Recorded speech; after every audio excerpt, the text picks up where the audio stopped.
Ngayong araw nga guys, ilalagyan na natin ng mga kahoy yung skeleton na puso natin. Binaon yung pinakailalim para magkaroon ng pondo. Sinipat kung pantay ba ang pagkakalagay. At sa tingin ko pantay naman. Heto nga yung part 3 ng ating pagbuo ng malaking puso dito sa ating tambayan. Ngayon,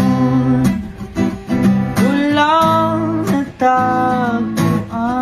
Ops, teka lang guys, bibitinin ko muna kayo. Wala pa tayo sa exciting part. Nasa kalagitnaan pa lang nga tayo ng ating proyekto. Pero nai-imagine ko na nga kung gaano kaganda itong ating project. Ang daming oras ang nauubos kasi maproseso. Isa pa, sinisingit nga lang natin sa oras nating bakante. At ayun na nga, bumagsak na naman ang ulan.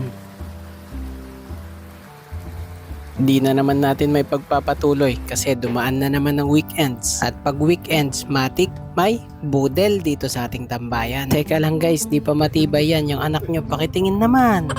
Budel na breakfast nga itong sineset up natin guys. Yes, tama kayo nang narinig guys. Pati breakfast nga gagawin na din nating banding moments. Pag may kulang pa nga dyan sa umagahan nyo, pwede pa nating idagdag. Hay, sobrang sarap naman ng ganyang umagahan. Tapos may pakape. Sheesh, wala ka nang hahanapin pa dyan. Siya na lang at ang kanyang malaking puso. 2 and 1! Kain na!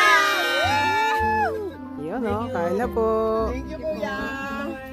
Hanggang dito na lang ang ating kwento. Tara, kape!